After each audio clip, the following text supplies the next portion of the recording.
किन कसले के भन्नु मास्टरले कुटै के आऊ यदि त्यस्तो भने नडाटी भन् यो मास्टरलाई म पालिकामा भनेर सरुवा गरिदिन्छु तेरो बाउको पाउरै थाहा नि तँलाई मास्टरको कुटाइको दुखाइ सहन सजिलो हुन्थ्यो होला तर आफ्नै कमजोरीको अपहेलना सहन साह्रै गाह्रो हुँदो रहेछ घरको सबै काम सकेर म स्कुल जानुपर्छ सधैँभरि फोहोर लुगा अनि 1 वर्षदेखि एउटै लुगा लगाएको देखेर होला स्कुलमा साथीसँगै मसँग बस्न रुचाउँदैनन् माले अङ्कमाल गर्न खोज्दैनन् सँगै खेल्न त के खान पनि रुचाउँदैनन् अरूका छोराछोरी उहाँ आफ्नो बाउको काम कर्म पेसाप्रति कति गर्व गरेर फलानाको छोरी हुँ भन्दै गर्वले छाती फुलाएर हिँड्छन् तर आफ्नो भने जडियाको छोरी भनेर चिन्छन् स्कुलले चेन्नर छात्र भनेर दिएको छात्रवृत्ति पनि सबै चारक्सी खाएर सक्यो होइन बा गाउँभरिमा फोहोर घर कुन छ भन्दाखेरि आफ्नै घरको नाम आउँछ के रे कसले के भन्यो रे यो मेरो घरमा सफा राखौ कि फोहोर गरौ कि दुनियाँलाई चाहिँ के को मतलब मतलब हुन्छ हामी मानिस हौ मानिस भएर जन्मिसके पछाडि राम्रो नराम्रो हरेक कुराको चासो राख्छ यो समाजले त्यसो भए 4-5 दिन स्कुल नगए घर वरिपरि सफा गर्न त कसैले फोहोरी घर भन्दै बा घर सफा राख्नु मात्र सरसफाइ होइन क्या जाँड रक्सी खाएर जे पाए त्यही बोल्दै चापाइती लड्दै हिँड्ने मान्छेलाई पनि फोहोरी भन्दो रहेछन् देखावटीको लागि मात्र होइन बा स्वास्थ्यको लागि सफा शरीर अनि इज्जतको लागि सफा मन चाहिन्छ तिमीलाई त 1000 बार सम्झाउँदा पनि केही लागेन तर आफै विचार गर बा अब कि आजैदेखि तिमी चाड छोड कि आजैदेखि म घर छोड्छु लुबो धेरै मलाई नसम्झा भाउ भन्दा छोरो जान्ने घरमा हुँदा मोटेङ नान्ने भने जस्तो कुरो गर्छ त्यसलाई खाना लाउन बेसी भयो होला होइन बा खाना लाउन दिएर मात्र असल अभिभावकको भूमिका निर्वाह हुँदैन असल संस्कार पनि सिकाउन सक्नुपर्छ संरक्षकको भूमिका पनि निर्वाह गर्न सक्नुपर्छ हरेक समय यो समाजले हामीसँग परिचय खोजेको हुन्छ चित्र र चरित्र दुवैमा हामीलाई सफा देख्न चाहन्छ खै गाउँ समाजले भनेका ऊ बेलामा त्यही सरसफाइमै ध्यान नदिएर आमालाई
तिमी म कहाँ जान्छौ के गर्छौ कतिखेर घर आउँछौ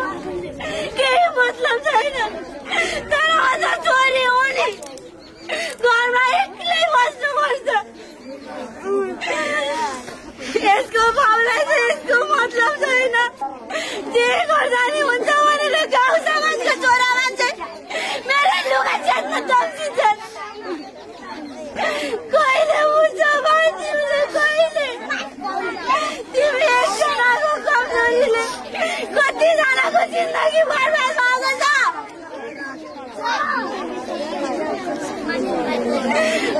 तिमी जस्तो बा हुनु भनेर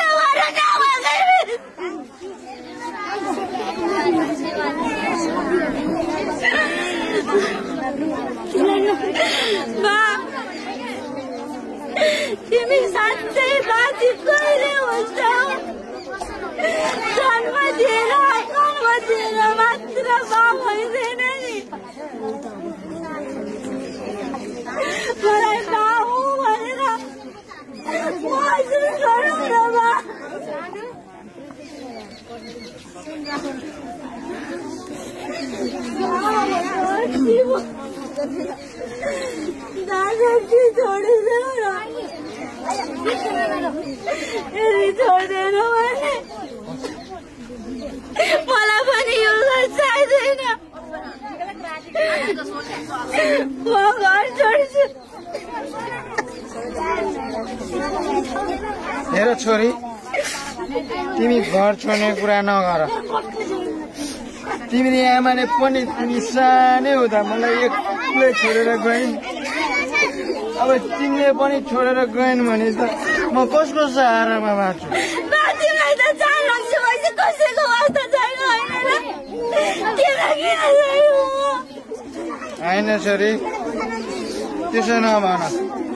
म जाड भोलिदेखि नै होइन पर्सिदेखि नै छोड्छु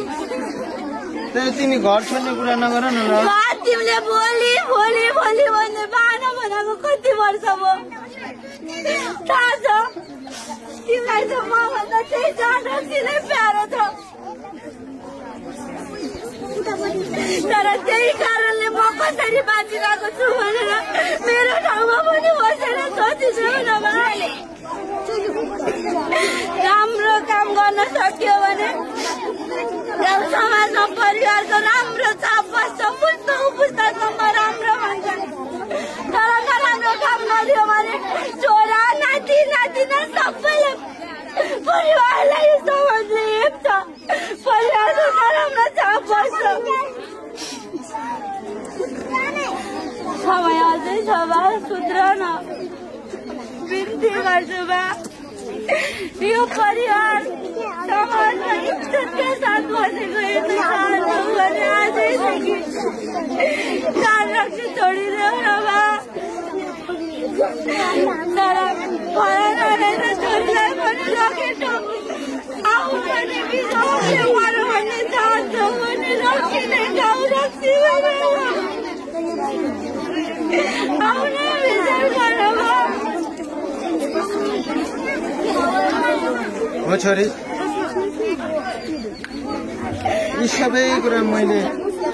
मनभित्रैबाट पछुतो भएको छ यो सबै कारण मै हो यो सब हुनुको कारण पनि मै हो तिमी यति धेरै बुझ्ने भइसकेछौ कि मैले आजसम्म हेर्कै राखेँ जाडलाई नै जिन्दगी ठानियो तिम्रो आमाले पनि घर चौतारा सफा गर्नुपर्छ भन्थे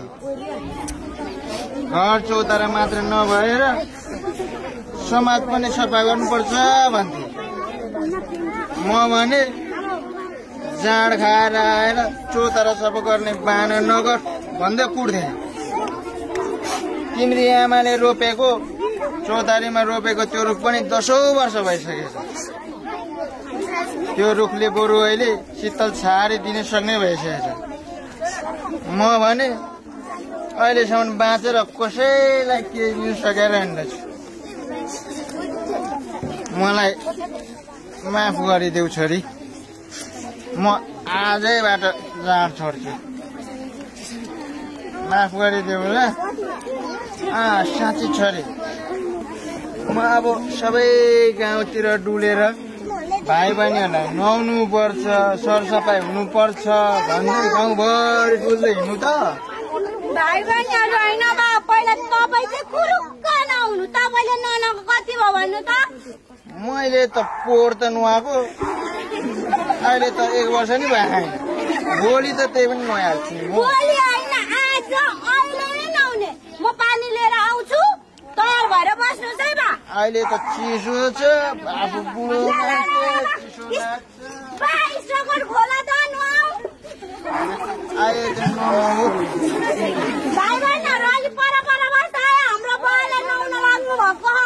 अनि हल्ला पनि नगर हाम्रो बाले नुहाएको बेला बा चिसोको खोला भनेको जाडो हुन्छ क्या हुन्छ जाडो यत्रो वर्षसम्म मुखबाट पानी खनाउँदा चाहिँ तातो भयो अब आज एक दिन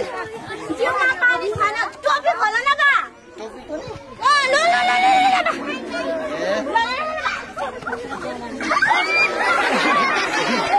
ल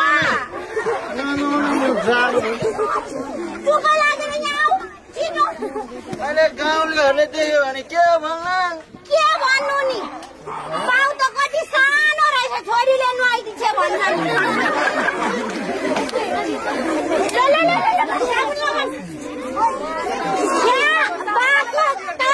कति कालो हेरेर त बा मोए कालो भएको होइन त्यो घामले डढे आउँथ्यो